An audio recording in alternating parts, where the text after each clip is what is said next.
Start చేస్తున్నా. మా అమ్మమ్మకి తాతయ్యకి మీరు ఏమవుతారు? మా అక్క, పెద్ద అక్క, ఆయన బావగారు. అమ్మమ్మ ఎక్కడ పుట్టింది తెలుసా? కలువాయలో పుట్టింది. కలువాయేనా? కలువాయలోనే, జనం ఇంట్లో పుట్టింది. బాగా గుర్తు తెచ్చుకోండి.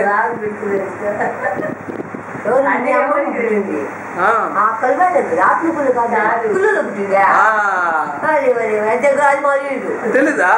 మీరెక్కడ పుట్టారా? నేను కలువాయలేనా? పుట్టాను, మా పెద్ద ఇంట్లో పుట్టాను. కాలు పూసారా వాళ్ళ ఇంట్లో పుట్టాను. మా ఇల్లు మంచిది కాదని కాలు పూసే ఆడే అందరికి. మీ అమ్మమ్మ కలిగింది కూడా పెద్ద బాబుని కలిగింది కూడా పెద్ద ఇంట్లోనే. పలుక్కోకపోయినా మంచం వేసేది కాలు చేసేది. నిజం, అంత ఈజీ అనమాట. అప్పుడు అంత ఈజీ కాదు. ఇప్పుడు 4 రోజులు 5 రోజులు ప్లాన్ వేసుకుంటాం. పెద్ద బాబు చిన్న బాబు కూడా కలవాలి. రాణి ఒకటి నెల్లూరులో పుట్టింది. మంచిది. తాతయ్య అమ్మమ్మ గురించి వాళ్ళు చూసినప్పుడు, వాళ్ళు ఎప్పుడైనా చూసినప్పుడు మీకు గుర్తొచ్చే సన్నివేశాలు ఏమైనా ఉన్నాయా? ఏముంది, మంచి వాళ్ళు, మంచి వ్యక్తులు, అందరూ ప్రేమగా ఉంటారు. మంచిది. తర్వాత ఆత్మకూరు గురించి 2 మాటలు. మీరు అక్కడికి వెళ్ళినప్పుడు, ఆత్మకూరుకి వెళ్ళినప్పుడు ఎలా ఆనందిస్తారు? చాలా చిన్నప్పుడు చాలా సంతోషం అయ్యేది ఆత్మకూరు పోతే. చాలా ఎప్పుడెప్పుడు ఆత్మకూరి పోతే, ఎప్పుడు నెల్లూరు పోదాం అనేవాళ్ళం. నేను శ్రీనివాస్ ఇద్దరు కలిసిపోయేది ఆత్మకూరికి. బస్సులోనే. బస్సులే కదా, సైకిళ్ళు ఉంటాయేమో అని పోయేవాళ్ళం.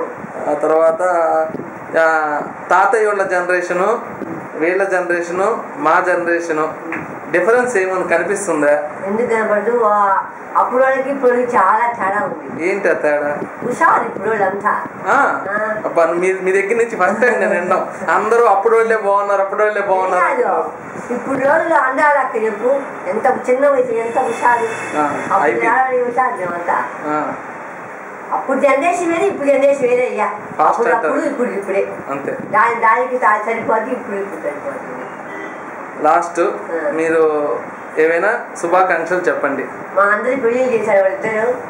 అందరూ హ్యాపీగా ఉన్నాము. భగవంతుడి దయ వల్ల ఓన్లీ హ్యాపీగా ఉండాలా అంతే.